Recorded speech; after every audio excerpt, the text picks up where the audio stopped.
Welcome back, my dear followers, or welcome if it's the first time that you are watching my YouTube channel, My Paranormal and Mystery TV. My name is Erika, but my artistic name is Rostumb. For all the people who have just watched my previous documentaries, or for all the people who never watched even one of my documentaries, I want to inform you that this is the 8th documentary I shoot about the murder and cover-up of Brandon Lee. Yes, the murder and cover-up of Brandon Lee, because I'm not afraid to say the truth. And today I have the unequivocal proofs that it was a full play. I have shocking news. For all the people interested in all the curiosities about the Crow movie released in 1994, the curiosities, the behind the scenes, the deleted scenes, you can watch my previous documentary. But now I want to tell you, for all the people who don't know this shocking news, is that almost 1 month and a half ago, I'm talking about on March the 12th, 2026, the tomb of Bruce Lee has been reopened, and they discovered what we have been suspected for more than 50 years. Bruce Lee had been murdered by a criminal organization, by the Triads, because he refused to pay the money, the protection money, and also because of other reasons I explained you and made you watch in my previous documentary. But you must know that also Brandon Lee tomb had been open before. On April the 2nd, 2025, the tomb of Brandon Lee was opened after 32 years, because his tomb, and not the tomb of his father Bruce Lee beside him, cracked. Only the tomb of Brandon Lee cracked. And just that night, I had dreamt Brandon Lee screaming for justice. And when I got to know that news, I was completely in shock. Of course, the official ruling is that animals, fans without intention of damaging the tomb of Brandon Lee, they provoked the crack. But it's not so. Into my heart, into my soul, since the beginning of my first documentary, because Brandon Lee started to appear in my dreams, I can tell you that Brandon Lee himself cracked the tomb. In fact, they discovered something shocking into the coffin that led to his secret garage. And he gave an investigating lead to investigate. In fact, 1 year later, 1 month and a half ago, also the tomb of Bruce Lee has been opened. And it's official, Bruce Lee had been murdered. And so, also Brandon Lee. I don't want to waste your time, because what I'm going to tell you is not fruit of my craziness, because I don't believe in speeches. I believe in concrete proofs. And what I'm going to tell you right now is what I'm going to make you watch in this long documentary. I really suggest you to watch it all to understand the full play and which is the most important investigative lead to follow to catch the murderer of Brandon Lee. Because on a side, Brandon Lee could be murdered by the tribes or other criminal organization, or somebody in the dark had a personal motive to murder Brandon Lee. Detail that also Chuck Norris, who died on March the 19th, 2026, few months before his death, he opened about the fact that Brandon Lee had been victim of a foul play. So the Magnum, the 44 Magnum was loaded with a real projectile, and the expert who had to check up the firearms that evening was sent early at home because there hadn't to be firearms in the following scenes anymore. But then what happened? As Michael Massey, who played Fanboy, stated in his last interview, I want to remind you that then Michael Massey, who shot at Brandon Lee, of course involuntarily, because he didn't know that he had a loaded real gun with a real projectile. He died from a cancer in 2016 at only 64. So, the scene was changed, he stated, and not only him, also another important witness I'm going to make you watch. These are the words, not my words, the words. The director, aka Alex Proyas, changed the scene at the last. Because the real scene had to be that when Brandon Lee entered the room, he had to kill Eric Draven with a fake knife, no firearms. But at the very last minute, the director changed the scene.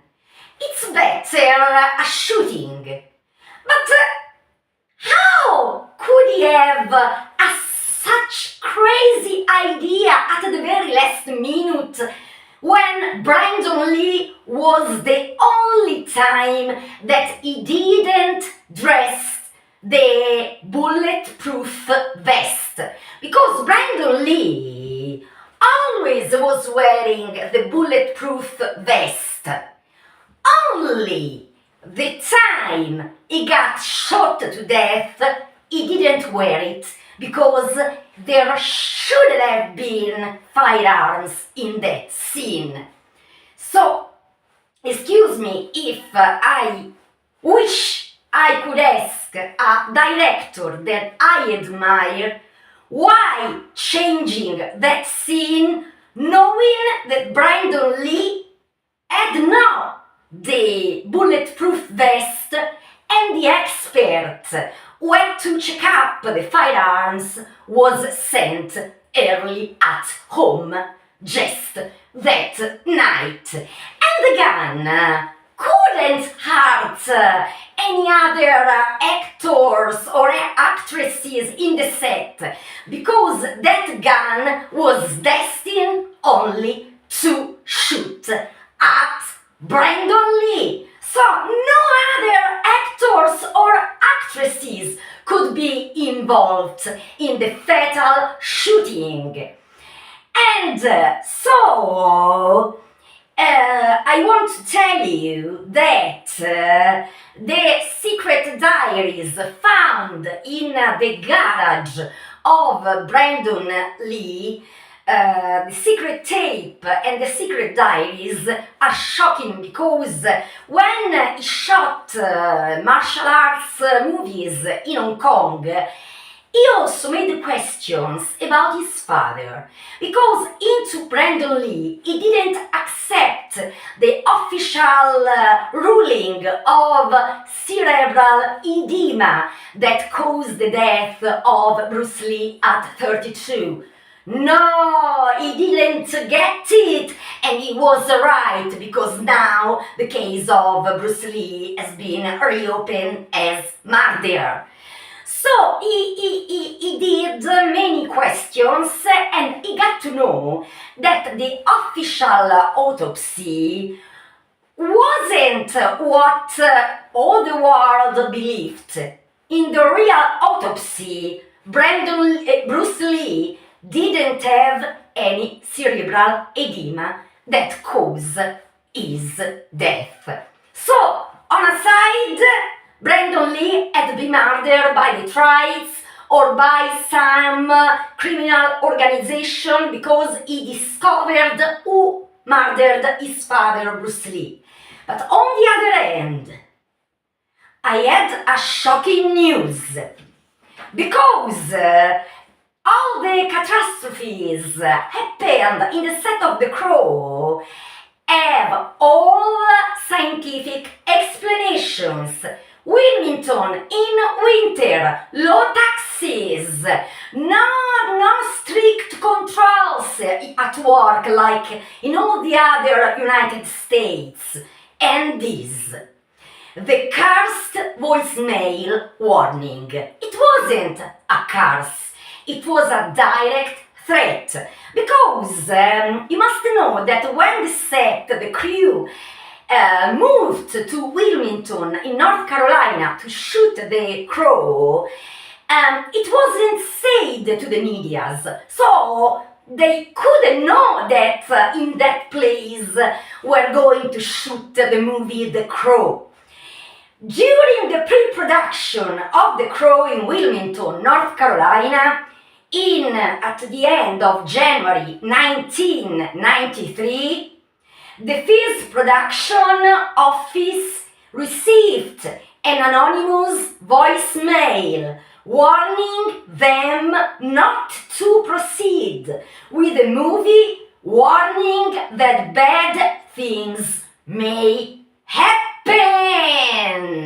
And his voice was anonymous, but it was a voice of a real person who was threatening directly the cast, the crew, everything. The caller warned the production team not to proceed with making the movie, claiming that bad things would happen if they did. The identity of the person who left the cryptic voicemail to the production office of The Crow 1993 was never identified. How did this person know a news that wasn't even delivered by the media?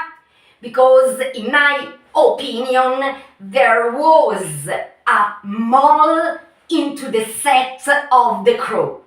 A mole who could have loaded that magnum with a real projectile to murder Brandon Lee. Let's watch the videos. Shocking.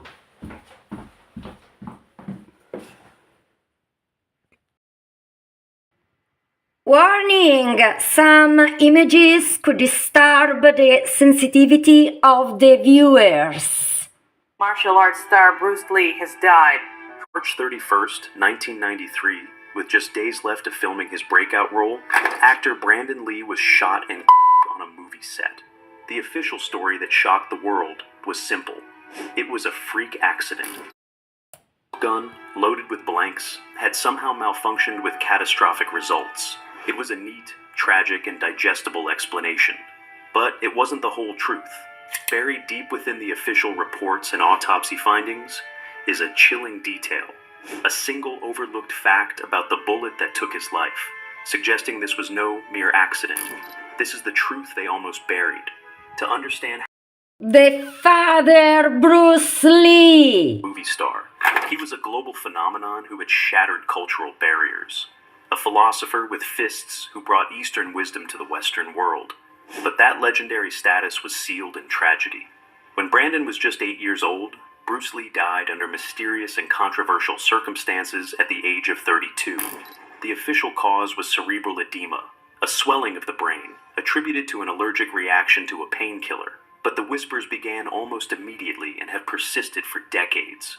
Whispers of foul play, of a death touch, dim Mac strike, of vendettas with the Hong Kong triads who were furious that Bruce was sharing the secrets of Kung Fu with the West. For young Brandon, his father's death wasn't just a family tragedy. It was a ghost that would follow him for the rest. Forge his own path, to be recognized for his own unique talent and charisma.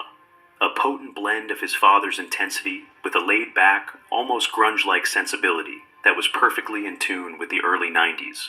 For years, he struggled in that shadow, but by the early 90s, he was finally starting to emerge.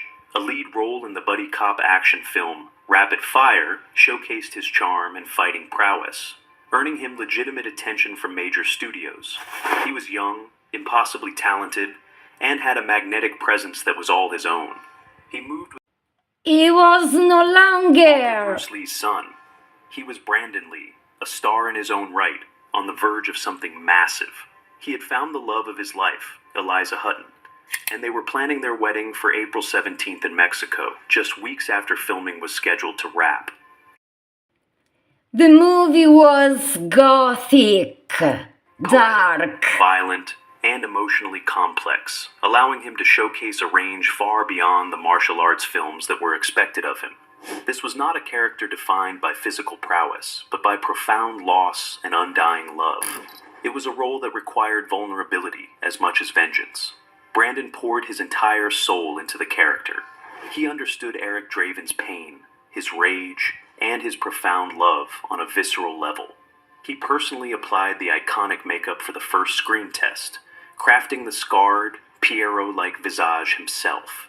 He spoke about the role as a way of exploring the idea that love could transcend death, a concept that must have held deep personal significance for a man who lost his own father so young. This wasn't Long before night. The cast and crew of The Crow were already whispering that the production was cursed. The set was plagued by a series of bizarre and dangerous mishaps that went far beyond the normal challenges of filmmaking. It started on the very first day. Just weeks into filming, a carpenter was horrifically burned when the high-tension crane he was in made contact with live power lines, causing severe burns across his upper body. Later, a destructive storm, seemingly appearing out of nowhere, ripped through the outdoor sets, destroying them completely and causing massive delays. Then, this is an explanation, as I told you before. In Wilmington, in winter, hurricanes are often, so no supernatural hurricane. a stuntman fell through a roof. A key prop master had a screwdriver mysteriously driven through his hand, and an enraged crew member, fired from the production, drove his car through the studio's plaster shop. Equipment constantly failed, set pieces malfunctioned, and actors sustained a series of small but accumulating injuries. And here, a premeditated murder. On the night Brandon Lee was killed. The film's licensed weapons master, the expert legally responsible for firearms safety, wasn't even on set. He had been sent home early to save money. That duty had been delegated to a prop assistant, an overworked and likely unqualified crew member with no formal training in handling firearms. This perfect storm of exhaustion and negligence led directly to the official story of Brandon's death. Weeks earlier, for a close-up scene, the .44 Magnum revolver needed to appear loaded. The props team, instead of using properly manufactured inert dummy rounds, decided to create their own to save money. In a critical fatal error, they pulled the bullets from live cartridges, dumped out the gunpowder, and then reseated the bullets. Crucially, they left the live primer in the cartridge. During that earlier scene, the gun was dry-fired. The primer had just enough explosive force to dislodge the bullet from its casing and push it silently into the barrel, where it remained unnoticed. A phenomenon known as a squib load. No one checked the barrel afterward. The gun was put away, now a loaded trap, waiting for a trigger to be pulled. Days later, for Brandon's final scene, that same gun was prepared. The dummy rounds were removed, and a blank cartridge was loaded into the chamber. Blanks are not harmless. They contain gunpowder and a primer to create the flash and bang of a real gunshot, but they have no projectile. But with the previously lodged bullet still stuck in the barrel, the blank acted as the charge. When actor Michael Massey, playing the villain Fun Boy, pulled the trigger as scripted from 15 feet away, the explosive force of the blank fired the stuck bullet out of the barrel with the velocity of a live round. It all happened in an instant. A flash, a bang, and Brandon Lee collapsed to the floor. This is the story of a tragic accident. But here is the detail they almost buried. The bullet retrieved from Brandon Lee's body during the autopsy was a fully intact .44 caliber lead slug. According to the official narrative, this slug should have been the tip of a homemade dummy round, a bullet that had been pulled from its casing and then reseated. But forensic experts who reviewed the case quietly questioned this. The bullet was remarkably clean and undamaged. It didn't show the tool marks, scratches, or microscopic distortions typically associated with being tampered with or improperly seated in a casing. Some began to suspect this wasn't part of a modified dummy at all, but a real factory-manufactured round that had never been altered. That single detail changes everything. It means someone had to have brought live ammunition onto the set, a direct and deliberate violation of the most basic safety protocols in filmmaking. It transforms the chain of events from a series of lazy, negligent mistakes into something potentially far more sinister. Suddenly, the narrative of negligence shifts to one of potential intent. And that is when the most chilling parallel of all comes into focus. 20 years earlier, Brandon's father, Bruce Lee, starred in a film called Game of Death. In that movie, Bruce Lee's character is an actor who was shot on a film set during a scene. The reason?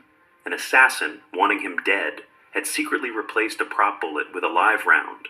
The storyline is a terrifyingly precise mirror of what happened to Brandon. Was it just a grotesque, unbelievable coincidence? Or was someone sending a lethal message, turning a film's fiction into a family's recurring nightmare? Detectives from the Wilmington Police Department reconstructed the sequence of catastrophic errors, and the district attorney eventually announced their decision. Brandon Lee's death was an accident caused by negligence, and no criminal charges would be filed against the studio or any individual crew members. To many, including Brandon's family and those in the industry who understood the unforgivable nature of the safety breaches, this felt like a gross miscarriage of justice. The production company paid the Lee family a multi-million-dollar settlement in a civil suit, but for many, that was just money changing hands. It wasn't accountability. It was a tragic accident, they concluded, nothing more. But behind the official ruling, whispers of a cover-up grew louder. The story simply didn't add up. Why were... Of course, the question: who brought live rounds on set? And why was the bullet that killed Brandon in such pristine condition? The investigation was closed, but the mystery was not. Faced with an unimaginable tragedy, the studio considered shutting the film down for good. But after consulting with Brandon's mother, Linda Lee Cadwell, and his fiancée Eliza Hutton, the decision was made to complete The Crow as a tribute to him. The remaining cast and crew, devastated but determined, returned to finish what they had started. Using a combination of body doubles, including Brandon's own stunt double, Chad Stahelski, who would go on to direct the John Wick films and groundbreaking early days digital effects, the production team painstakingly reconstructed his remaining scenes. In some... Of course that the similarities with the death of his father are undeniable. Similarities to the death of his father, Bruce, who also died suddenly at the peak of his fame. Bruce Lee was one of the world's most athletic and physically impressive actors. However, in private, he suffered with chronic pain, and he died at age 32 after a reported allergic reaction to a painkiller, which led to fatal swelling of the brain. Later theories, however, suggested the cause of death was actually acute water intoxication. Following his death, rumors swirled that the actor had been murdered, potentially by the Chinese organized crime group, the Triads, after he refused to let them take control of his career, though the Lee family insisted this was not the case. That history could repeat itself in Bruce's son seemed too much of a coincidence for many fans to take. In the wake of Brandon's death, many conspiracy theories suggested that he had been murdered, with motives typically mirroring those of the supposed assassins who had killed Bruce. Members of the Lee family and his colleagues took to the media to share their belief that both men had been murdered. And now let's dive deeper into the murder and cover-up of Brandon Lee. Brandon Lee He was young, talented, and finally stepping out of his legendary father's shadow. Then, just days before wrapping his breakthrough role in The Crow, he was fatally shot on set. He was lying with his head against the door and his feet facing towards the Illusion, cover-ups, and conspiracy theories that refused to die. Why was a real bullet inside a prop gun? Who failed to check the weapon? And why were so many safety rules ignored? The fatal scene that changed everything. It was supposed to be a straightforward scene, a routine action beat in a film full of violence, grit, and stylized vengeance. Brandon Lee, playing the lead role. This was the real scene in which Brandon Lee got fatally shot. Then I will make you watch the entire scene. Cassie would raise his revolver and fire. The fatal shot. Brandon over and saw the blood soaking through his shirt. Not fake blood, but real, pulsing from a wound in his abdomen. He had been shot, not with a blank, not with a harmless prop, but with something real. The set descended into chaos. Paramedics were called. Brandon was rushed to New Hanover Regional Medical Center and underwent hours of emergency surgery. Doctors tried desperately to stop internal bleeding, but the bullet had torn through too much. Despite every effort, Brandon Lee was pronounced dead at 1:03 p.m. on March 31st, 1993. He was 28 years old. The crew was a state of disbelief. Accidents do happen on set, but never like this. Not when the prop gun was supposed to have blanks loaded, which creates the sound and muzzle flash, but shoots no projectile. Yet, the crow tale of a man who, along with his betrothed, was slain, and who rises from the grave to take revenge on both. This was dark and violent, poetic, a gothic fantasy steeped in death and vengeance. Brandon's role, that of Eric Draven, is resurrected post-mortem. None would have failed to recognize the symbolism after his actual death. The lines blurring had been painted because of that grim fantasy for those witnessing both realities. Julianne Gary, a journalist for Entertainment Weekly covering production, spoke about the very unsettling mood around the set. Nothing ever seemed to go. By the time Brandon was preparing to shoot his final scenes, many were already nervous. They had made it through so many close calls, he thought. Almost over, just a week or two more of shooting, and then they could finally rest from all this. Little did they know that their biggest danger was yet to come. The scene that was to take the life of Brandon was one that was never thought to have been considered a big deal. It had no requirement of a stunt double, no explosions, or fire. Why did this echo? The death of Bruce Lee so closely. A chilling family parallel. When news of Brandon Lee's death broke, the shock wasn't limited to Hollywood. It reverberated through pop culture, martial arts communities, and most hauntingly, through the hearts of those who remembered what had happened exactly 20 years earlier to another rising star, his father, Bruce Lee. The similarities were too strange to ignore. Two actors from the same family. Both died young. Both were under mysterious circumstances. Both are on the brink of superstardom. And both were taken in a way that sparked endless speculation, suspicion, and sorrow. Bruce Lee's death in 1973 was surrounded by just as much confusion as Brandon's. Officially, the cause was cerebral edema, swelling of the brain. But to this day, some members of his family believe he was slain.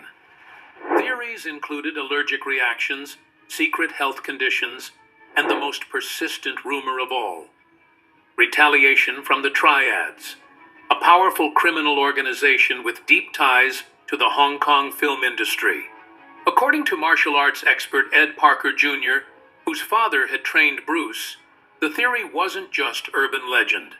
He claimed that Bruce was outspoken, independent, and refused to bow to the traditional power structures in the Eastern film world. It was in my father's opinion, he said, that there was definitely foul play involved. After 20 years. 20 years later, Brandon Lee dies from a gunshot on a film set, in a scene where he's shot while acting, just like Bruce Lee's character in Game of Death. In that 1978 film, Bruce's character is an actor on a movie set, filming a scene involving a gun. Unbeknownst to him, a real bullet is loaded into one of the prop weapons by an assassin. During the scene, he was really shot. It is a storyline that eerily parallels Brandon's own fate. Life imitates. Such a lovely photo! Bruce Lee with Brandon Lee, both murdered. At 32, the son dies 20 years later at 28. Both are shrouded in ambiguity. Both share the very thing they loved most: film. Adding even more devastation to the timing was Brandon's death, which took place just weeks before his wedding. Just weeks before The Crow was to wrap up production. Everything felt like too many signs to ignore. The timing, the method, the symbolism. Cover-up had to be even deeper than anyone imagined. Rave reviews and box office success. There were still unfinished aspects. The district attorney's office carried the imprint. No criminal charges.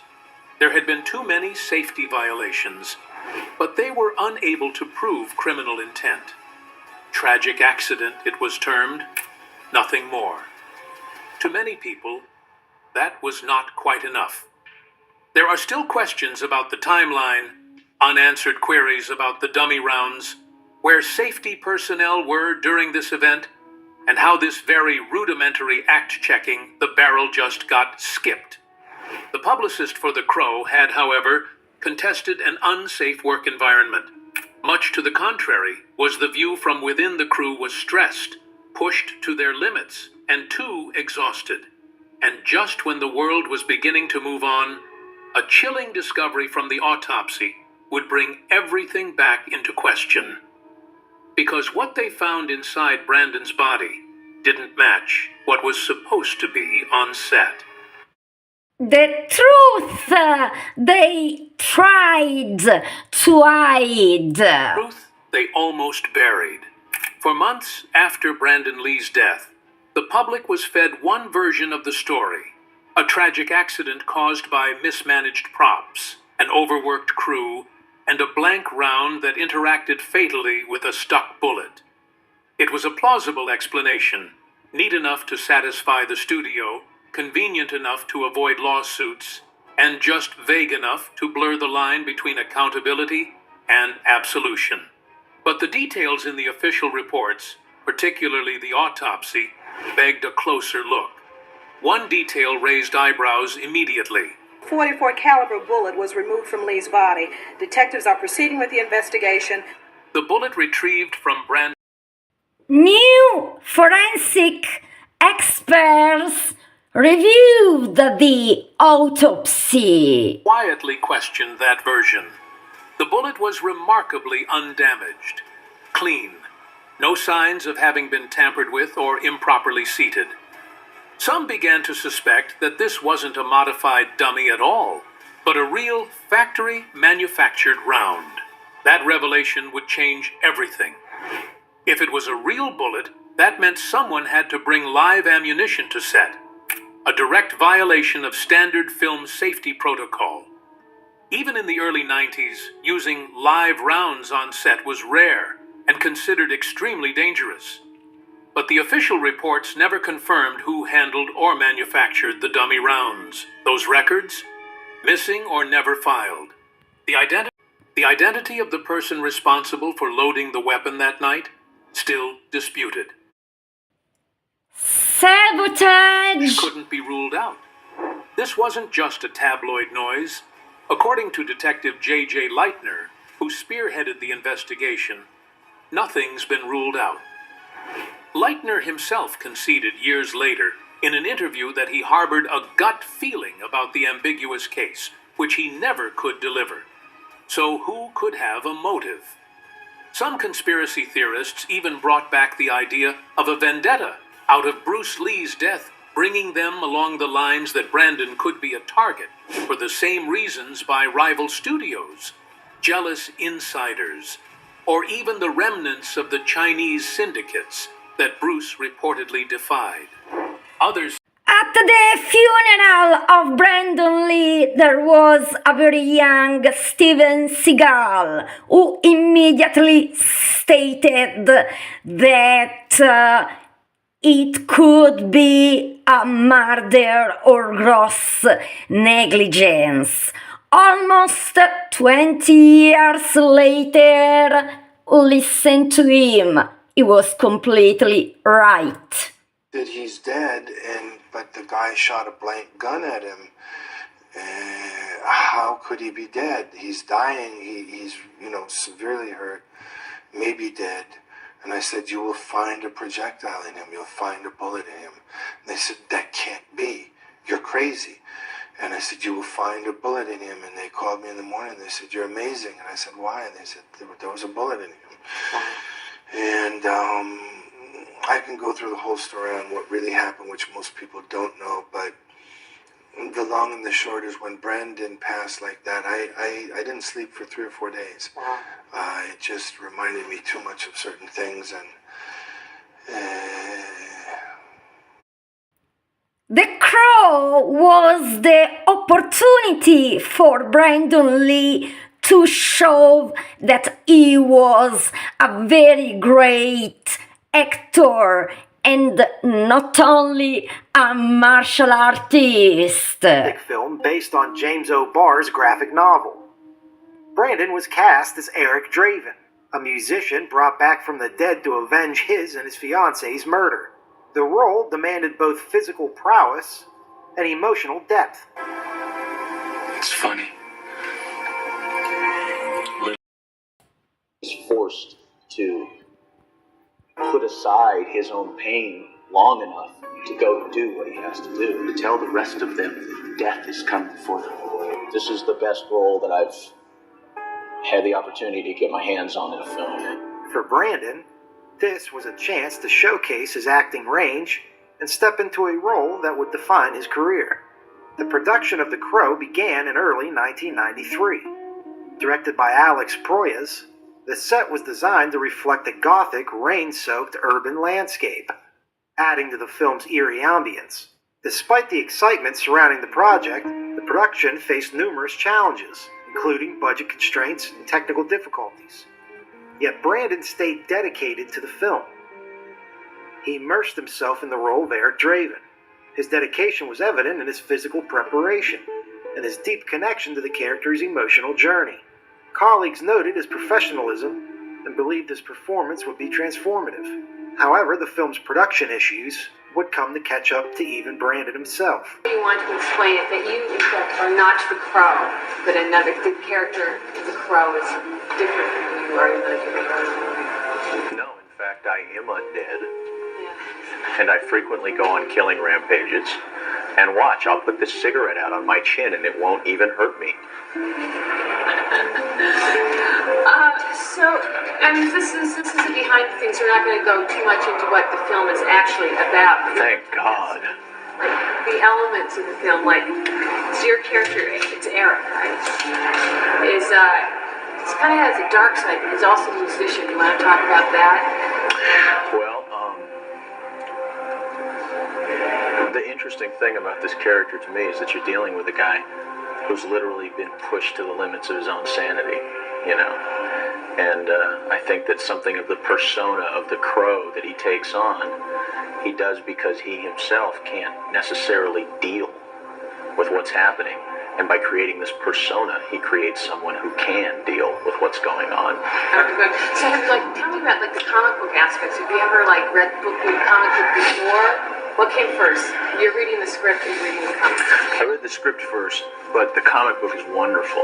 It's out in a graphic novel edition right now. There's 3 graphic novels. Contains all 6 issues of the comic book, and it's a very pure work. The writer's been out on the set a lot, and I've gotten a chance to meet him. You wouldn't necessarily bring him home to dinner with your mother, and I think he'd like me to say that about him. But it really is a very pure work. It came from some experiences of his own.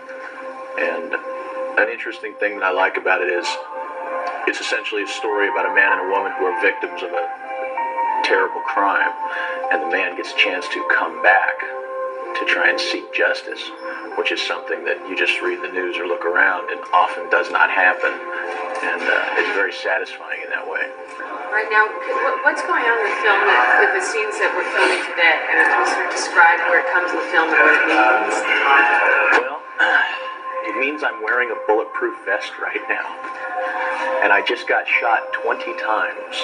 And I've worn squibs before, and I've gotten shot before, but I must say I have never been shot 20 times at once before, which is an experience I think everyone should have.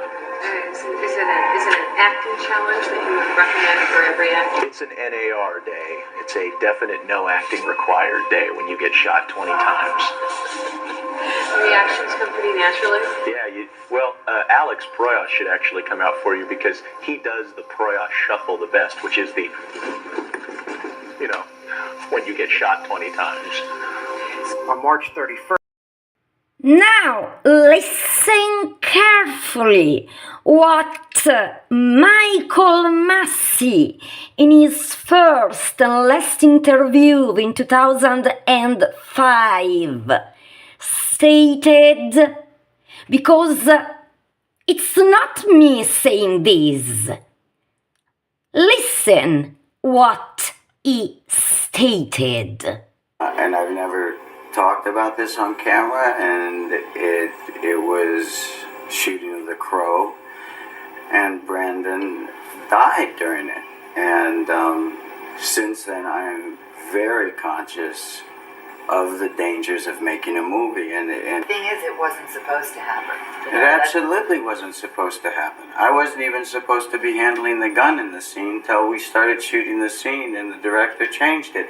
Down in the trailer, getting a rig that I had rigged for Brandon to wear, where a knife is thrown at him when he comes through the door, and I built a harness. They would throw the knife, and then the knife would be embedded in his chest. So I was down there getting that ready, and they told me they need me on set. And the director said, we're changing that scene. He's going to come through the door, and he's going to get shot. They lied to you, and then I make you watch again the real scene in which Brandon Lee was shot, and the autopsy. It's not what they told you. But I've never made you watch the scene in which Brandon got shot. from another perspective, because there were 3 video cameras rolling. So the fatal shot was recorded in 3 different perspectives. And this is a very, very rare tape I make you watch. So, strong images, watch.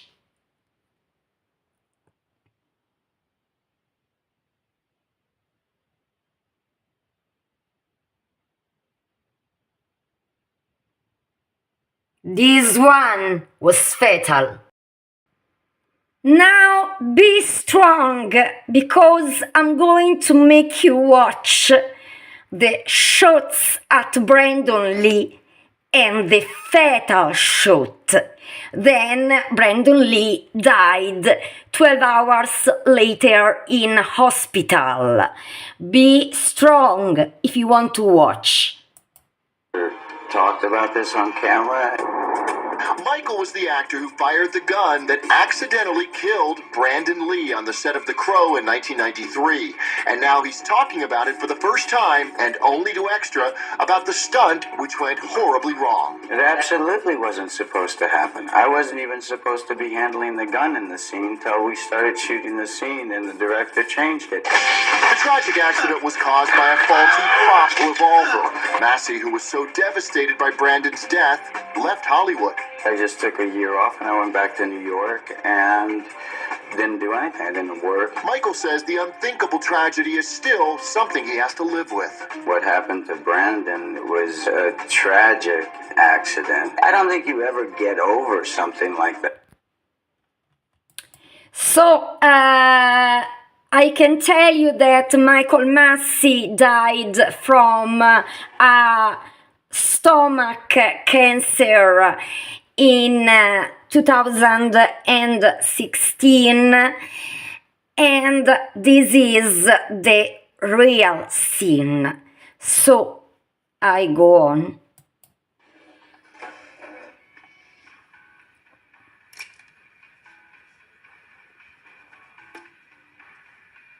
Take your shot, fun boy. You got me dead bang.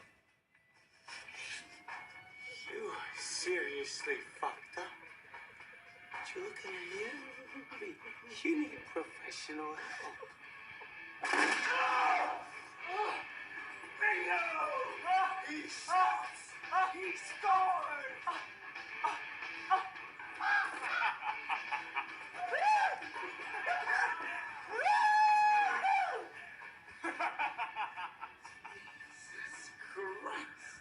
Jesus Christ. Stop me if you heard this one. Jesus Christ walks into a hotel.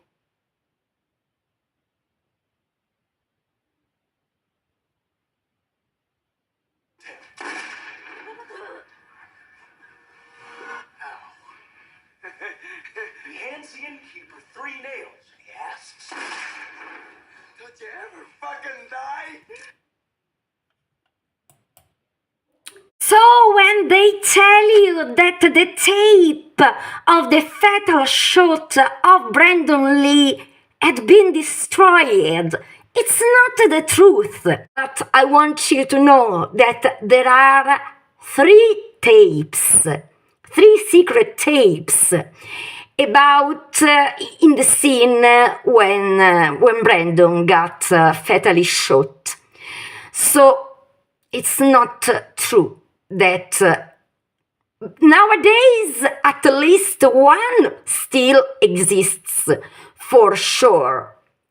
So this was a shocking revelation by Chuck Norris on June 2025. And when I got to know that Chuck Norris died on March the 19th, 2026, I got really shocked because there is not an official statement about his death. He was 86. There are rumors about he died from an heartache, but he was in a very good shape. I'm shocked. And listen the shocking revelations of Chuck Norris after all these years about Brandon Lee's death. Watch. Foul play? Hate this. I don't know. I can't even speculate what the situation. These are things that are unforeseen, that that are dangerous. And when you're doing action films, which is unfortunately the case with Brandon Lee, that an unfortunate accident happened there, and we're waiting to find out what the cause of that was. Is still, as we sit here now, a mystery about the Brandon Lee death. But what's your best guess?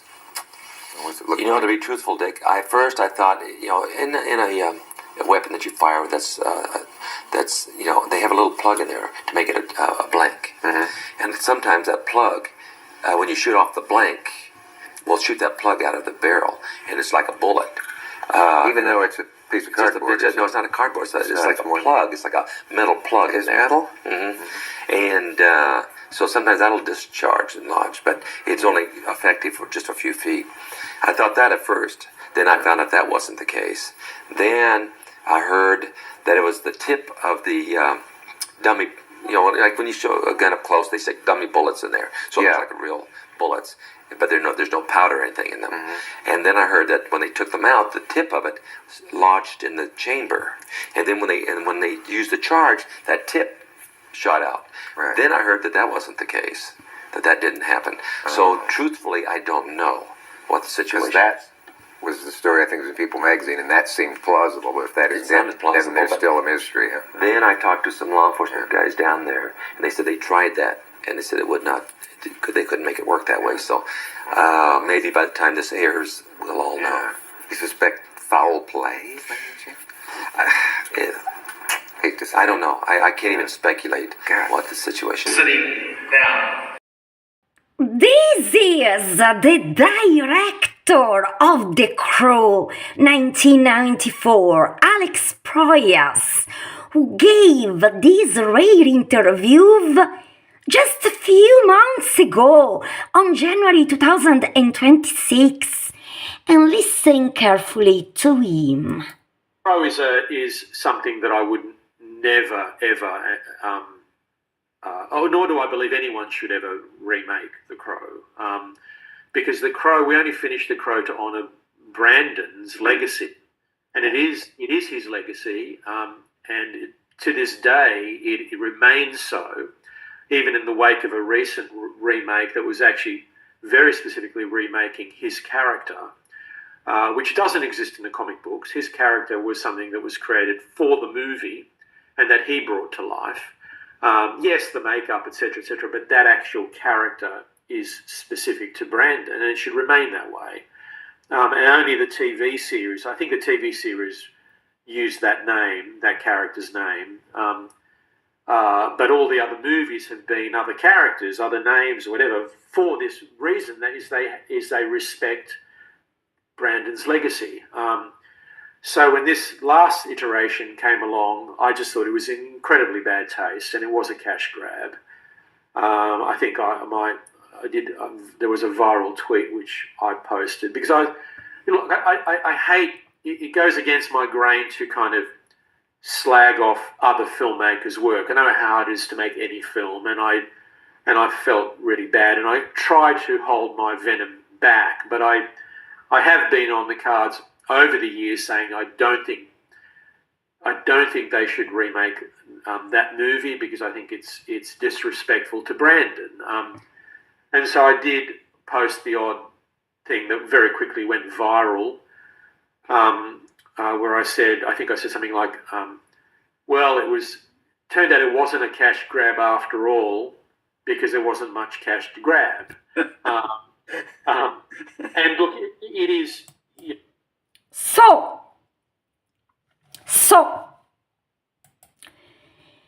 let me tell you this. So, when he did this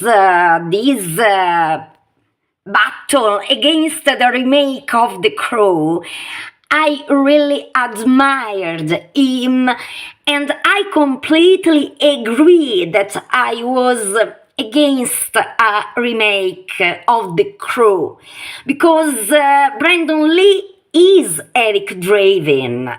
No other one can be Eric Draven. But this man talks also about to hold his venom back.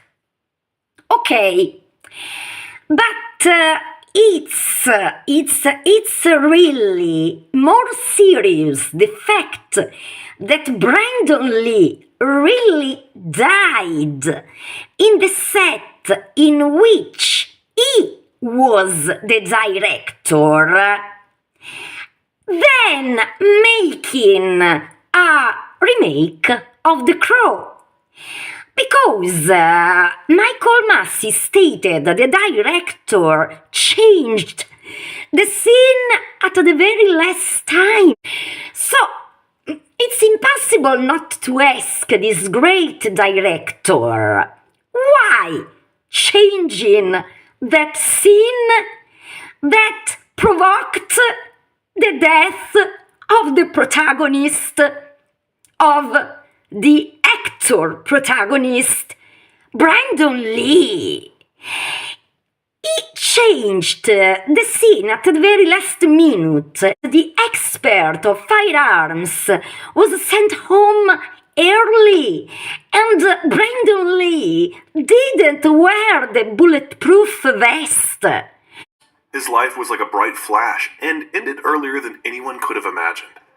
Brandon Lee, actor, martial artist, son of the legendary Bruce Lee, had every chance of becoming a new Hollywood star. The Crow was supposed to be his path to the future, but it turned out to be a curse. Many still do not believe in a tragic accident and have various theories of the actor's death. So what happened then? And why do so many people believe in murder?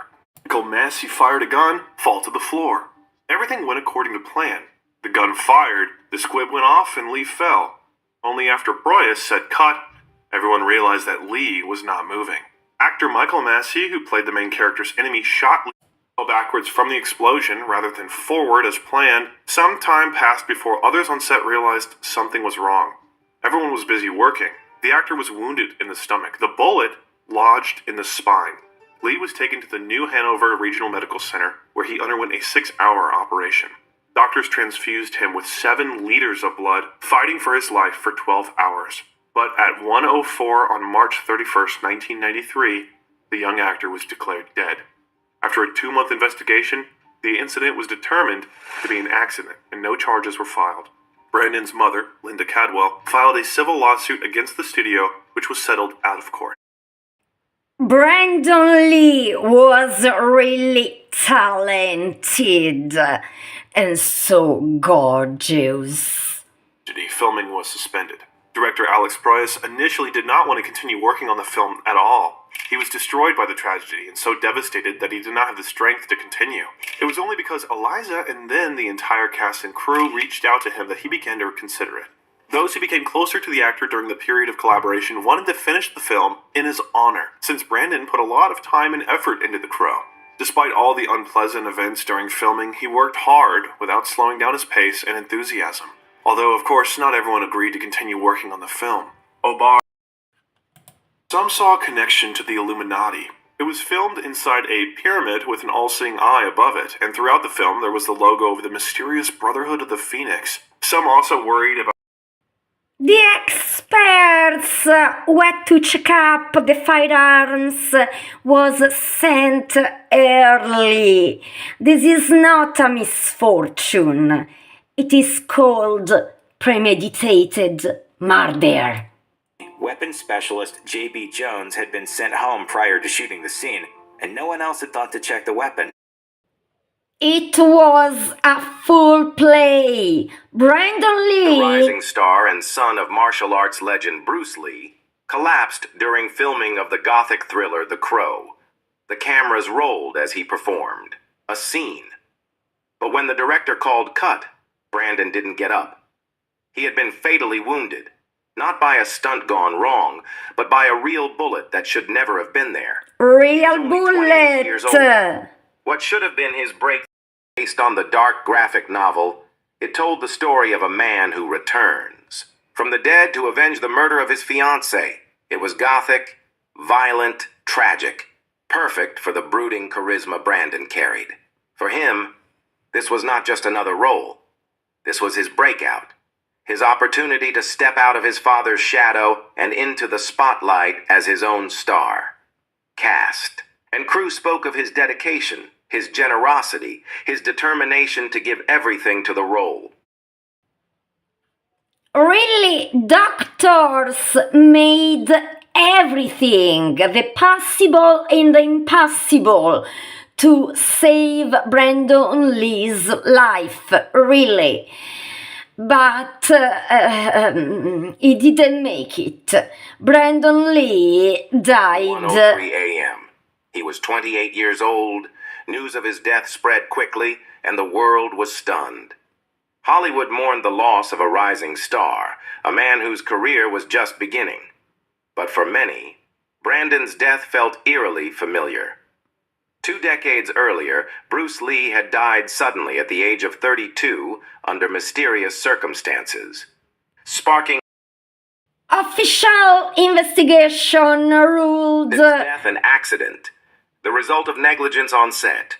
No one was charged, but lawsuits followed, and Hollywood faced renewed scrutiny over safety standards in filmmaking. Yet the explanations didn't quiet the whispers.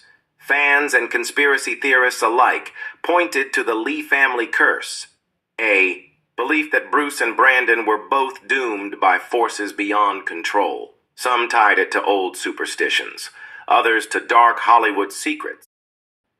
Bruce Lee and Brandon Lee tombs together also in death.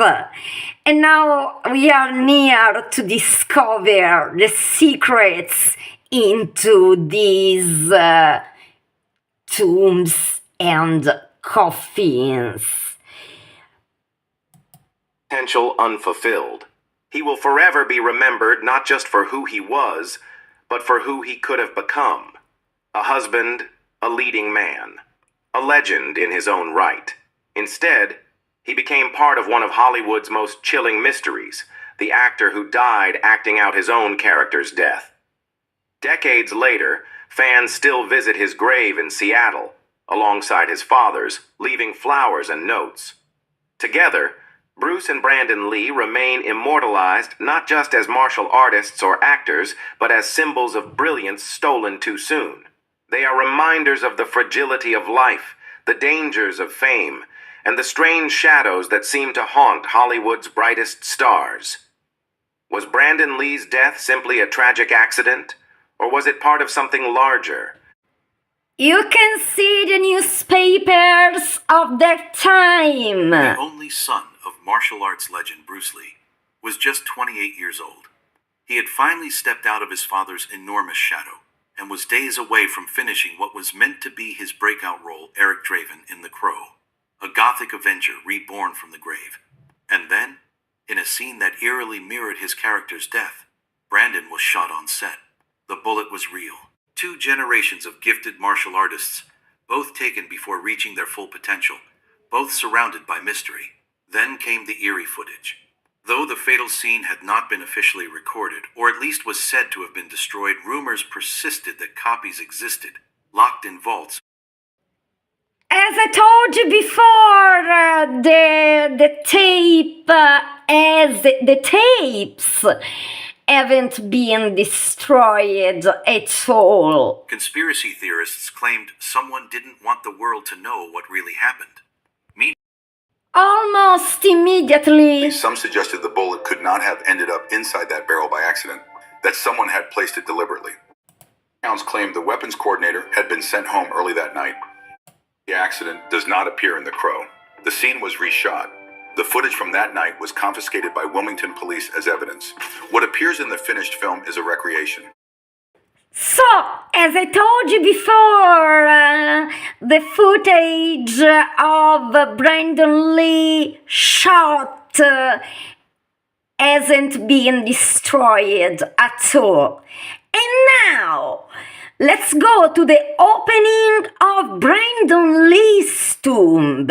It happened on April the 2nd, 2025. 3 decades, the world has mourned the tragic loss of Brandon Lee, the rising Hollywood star who was taken far too soon. Son of martial arts icon Bruce Lee, he had a bright future ahead, but a tragic on-set accident while he filmed The Crow cut his life short. Now, 32 years later, something unbelievable has happened. His tomb had to be opened for maintenance purposes, and what they discovered when the grave was removed left everyone in absolute shock. Could this finally bring long-awaited answers to the mystery of Brandon Lee's death? Or did it raise even more chilling questions? A shocking request.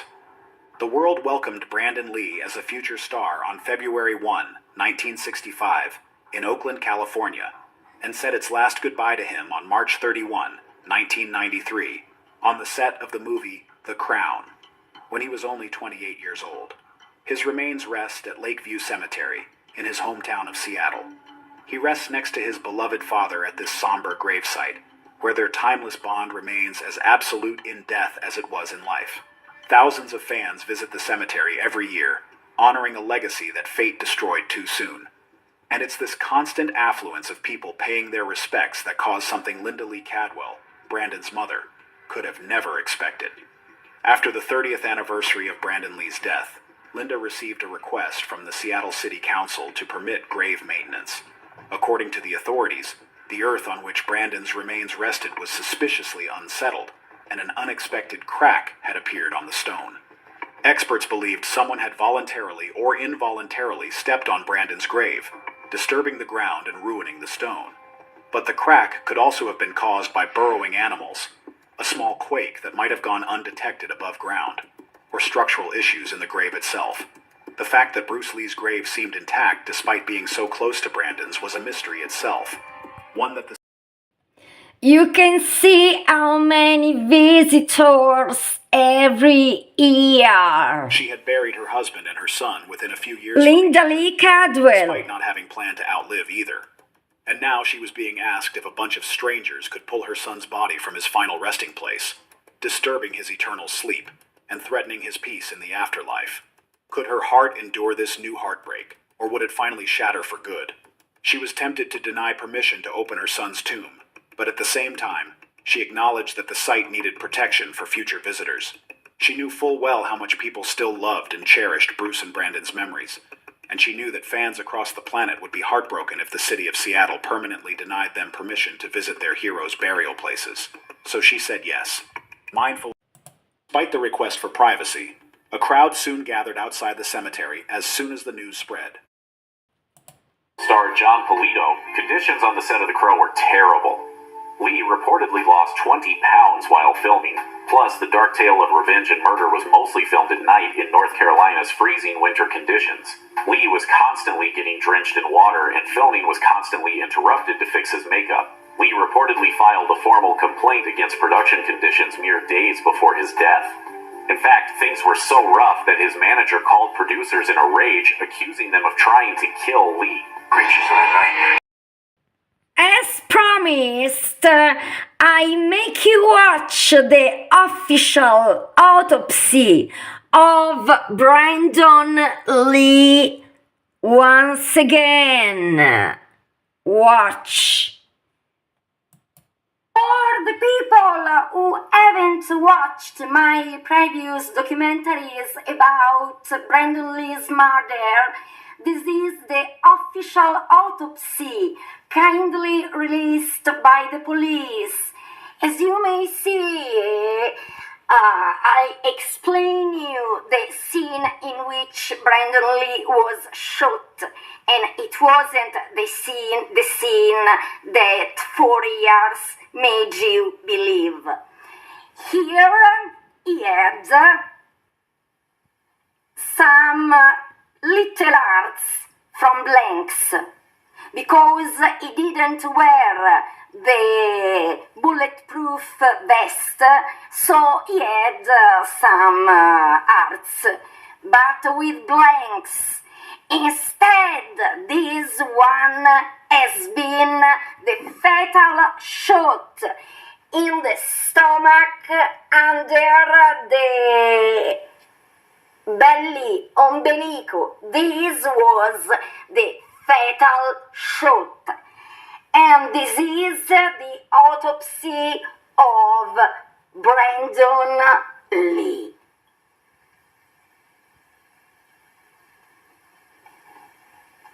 I go on. And now the letter found into the coffin of Brandon Lee and much more. How the letters shifted in tone from raw grief in the earliest ones to a growing determination in those written closer to the funeral. The later letters spoke of promises to ensure his legacy would live on, to protect his artistic vision, and to share his message with future generations. These weren't just farewell notes. They were a blueprint for keeping Brandon's vision alive, infused with the principles he lived by. Yet, among the carefully preserved correspondence, one letter stood apart. It was sealed differently, with a symbol that resembled intertwined dragons. Linda gasped in shock when she noticed the symbol. Bruce Lee's nickname was the Dragon, and she remembered how much Brandon cherished the story that stunned the world. When the preservation team carefully opened this distinctive envelope, they discovered something that shocked them. A final message from Brandon himself, written just days before his death, as if he had sensed what would come. In his characteristic It was in his unmistakable handwriting. The letter said, The letter said, "The journey we began together never ends. The limitations you perceive are illusions of the mind. Be water, flow through obstacles, adapt to challenges, and find strength in your formlessness. But above all, remember this. Your true path emerges not from following my way, but from discovering your own. Empty your cup to fill it with your wisdom." The message immediately brought tears to Linda's eyes. This was Brandon Lee, 80 years old, at the funeral of his father, Bruce Lee. You can see the look. He never got the official explanation of cerebral edema, allergic reaction to aquagesic. But to Brandon, it wasn't just the sudden absence of a father, it was the deafening silence that followed. Bruce's casket was closed, shielding his final moments from the world, and most painfully, from his son. The questions that should have been answered in gentle whispers were instead swallowed by secrecy.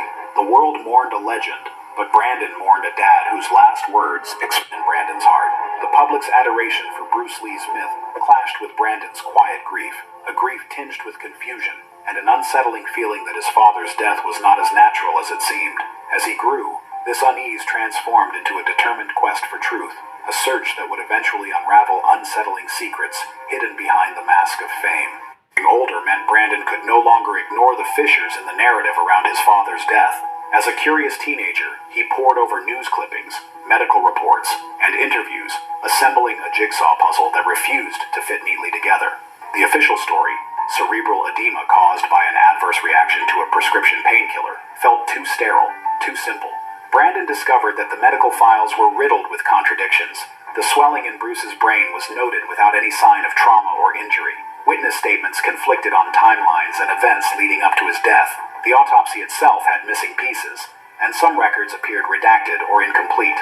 What was more chilling were the whispered rumors Brandon heard, stories of pressure, threats, and mysterious individuals lurking in the background of Bruce's final days. But perhaps the most haunting revelations came from Bruce's own hand.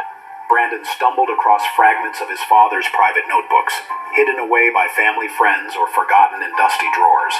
These writings revealed a man grappling with paranoia, fearing betrayal from those closest to him. In his notes, Bruce expressed distrust towards certain figures in the entertainment industry, lamented about shadowy forces conspiring against him, and hinted at dangers he could neither fully expose nor escape.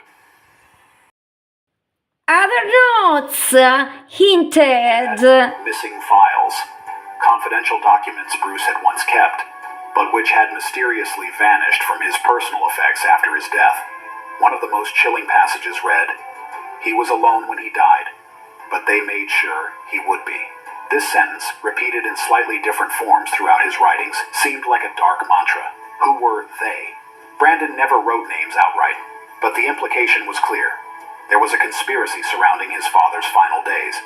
Driven by these shadowed thoughts, Brandon began obsessively retracing the last known moments of Bruce Lee's life. He re-examined the timeline with an almost forensic eye.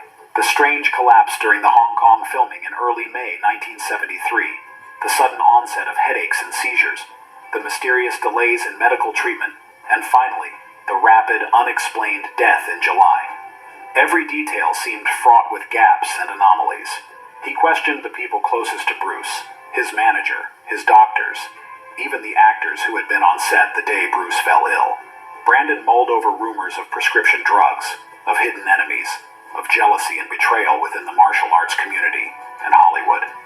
He studied the last meal Bruce had eaten, the last meeting he attended, and the last script he had read. Was there poison in the words he was given to say, or in the pills prescribed to him? Behind closed doors, Brandon confided to a trusted few that he believed his father had been silenced, targeted because of what he represented, what he threatened to expose, or simply because his rise was too bright and too fast. But this belief came with a dangerous burden.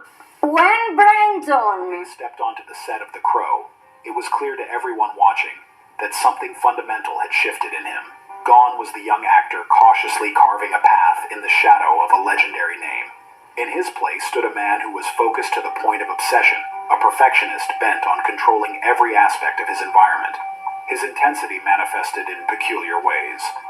Crew members whispered among themselves as Brandon methodically inspected every prop weapon before a scene, asking for safety checks to be repeated, and never allowing a gun to be handed over without personally verifying its status. The actor was meticulous to an almost unsettling degree.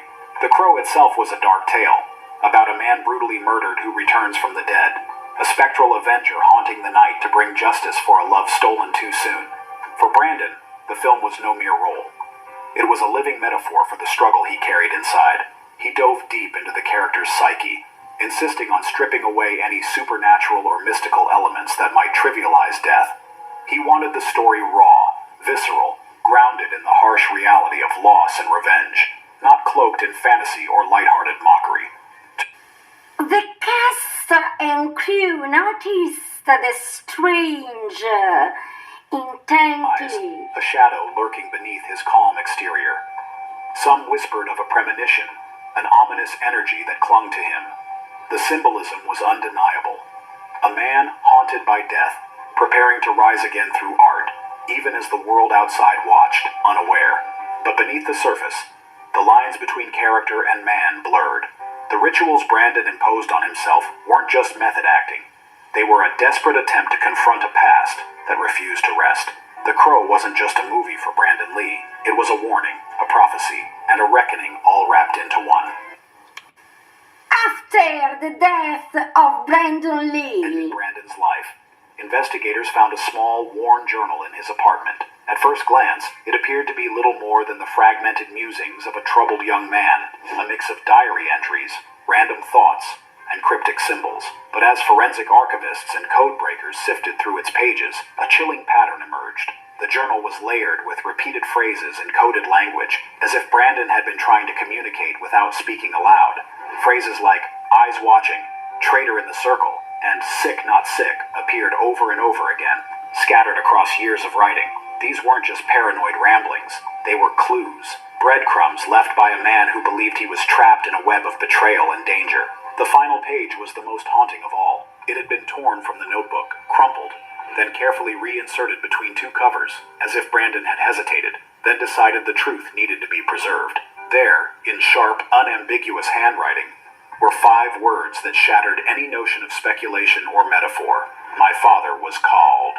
The sentence was underlined twice with a steady hand, a mark of conviction and finality. Below it, a signature in the same ink sealed the confession, along with a date, only 3 nights before Brandon's own life was cut short. There was no doubt what he meant, no room for misinterpretation.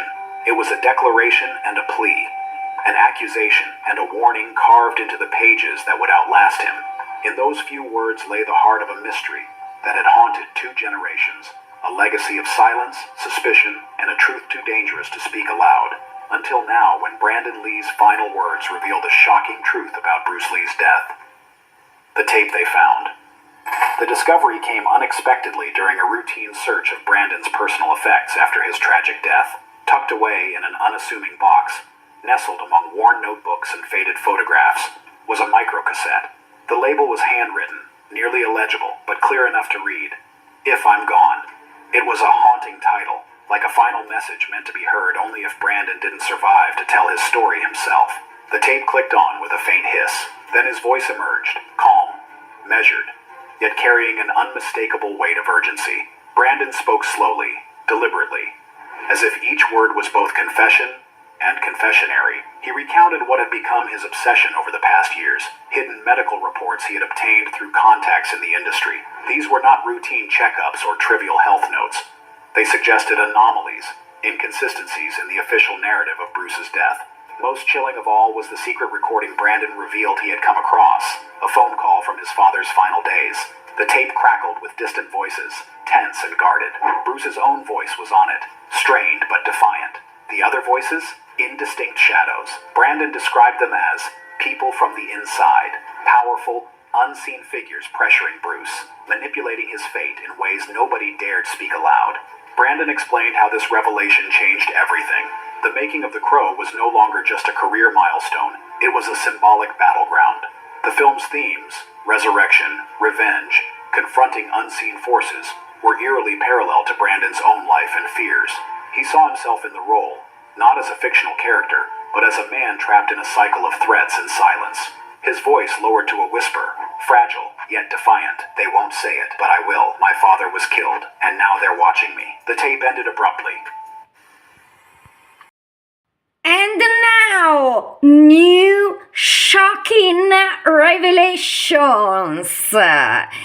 And the mysterious call that threatened the Crow.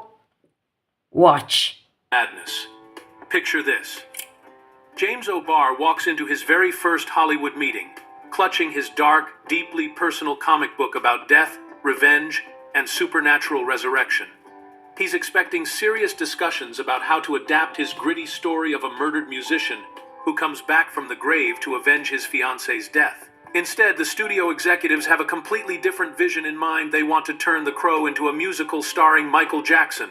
The Paramount Pictures executives were genuinely serious about this idea, much to O'Barr's shock and horror. They had been watching Jackson's music videos for Bad and Dirty Diana, and thought the King of Pop's dark, edgy aesthetic would be perfect for Eric Draven, the film's tragic protagonist. In their minds, Jackson's leather outfits, dramatic lighting, and theatrical performances in those videos captured exactly the gothic atmosphere they wanted for the movie. Plus, since Eric was supposed to be a rock musician, it only made sense to them that the film should feature songs and musical numbers. When the executives explained their musical concept to O'Barr, he initially were joking and started laughing. But as the meeting continued, he realized with growing dismay that these Hollywood decision-makers were completely serious about transforming his deeply personal story of grief and loss into a song and dance spectacle. O'Barr later described his reaction, saying he was terrified that every fight scene would end up looking like something from West Side Story, with gang members breaking into choreographed dance numbers instead of engaging in brutal combat. The comic book creator quickly rejected this bizarre proposal, afraid that a musical adaptation would completely destroy the dark, vengeful tone of his original work. O'Barr had written The Crow as a way to process his own grief after losing his fiancée to a drunk driver, and the idea of turning that pain into upbeat musical entertainment felt deeply wrong to him. Fortunately for fans of the eventual film, this Michael Jackson musical version never made it past that first meeting, allowing director Alex Proyas to create the atmospheric, gothic masterpiece that became a cult classic. Fact 2. The future John Wick director's secret role. When Brandon Lee tragically died during filming in 1993, The production team faced an enormous challenge that would ultimately connect The Crow to one of the biggest action franchises in modern cinema. The man who stepped in to help complete the film was Chad Stahelski, a young stuntman who would later become the mastermind behind the entire John Wick series starring Keanu Reeves. Stahelski had been working as Brandon Lee's stunt double throughout the production, and the two men had developed a close friendship over the 5 years they had known each other. They trained together regularly at the same martial arts academy in Los Angeles, where both had studied under legendary instructor Dan Inosanto. When Lee died with only 8 days of filming remaining, stunt coordinator Jeff Imada reached out to Stahelski because he knew Lee's movements better than anyone else and had a similar physical build and appearance to the late actor. The filmmakers used cutting-edge technology that had never been attempted before in cinema to complete Lee's remaining scenes. And now it is called the cursed voicemail warning. But there's nothing cursed. There was an anonymous person who called the office of the production of The Crow to threaten something terrible. Watch. Before the cast and crew of The Crow even arrived in Wilmington, North Carolina to begin filming in 1993, someone left a chilling voicemail message that would later seem like an eerie prophecy of the disasters to come. The mysterious caller warned the production team that bad things would happen if they went ahead with making the movie, setting an ominous tone before cameras ever started rolling. Nobody ever discovered who left this threatening message or how they got access to the production office phone number, but the warning proved to be disturbingly accurate as a series of accidents and mishaps plagued the filming from the very first day. The voicemail became part of the growing legend surrounding The Crow's so-called curse, especially after the tragic events that followed seemed to fulfill the anonymous caller's dark prediction. When filmmakers and crew members first heard about the voicemail, most dismissed it as either a prank call or the work of someone who disapproved of the violent content in the movie. Horror and action films often attract criticism from various groups, so receiving negative messages wasn't entirely unusual for Hollywood productions. However, as accidents began piling up during filming, the mysterious warning started to feel much more sinister and meaningful to everyone involved in the production. The timing of the voicemail made it even more unsettling because it arrived before any major publicity about the film had been released, suggesting that whoever made the call had inside knowledge about the project or had been specifically tracking the production's progress. This detail added an extra layer of mystery to an already strange situation, making crew members wonder if someone with access to confidential information was trying to sabotage the movie or genuinely. Nothing supernatural. It was a person who could belong to the tribes or to other criminal organizations, or somebody who hated the Crow story. The thing for sure is, in my humble opinion, that to know all these particulars not released on newspapers and so on, the question is, who was the mole in the set of The Crow? Brandon Lee had been murdered. It was a full play. 33 years have passed by, and Brandon Lee doesn't rest in peace at all. Brandon Lee has been waiting for justice. I want to thank you so much for watching, and I want to remind you that I shoot these documentaries completely for free. I'm not paid to shoot these documentaries, so I don't do this for money. Justice for Brandon Lee.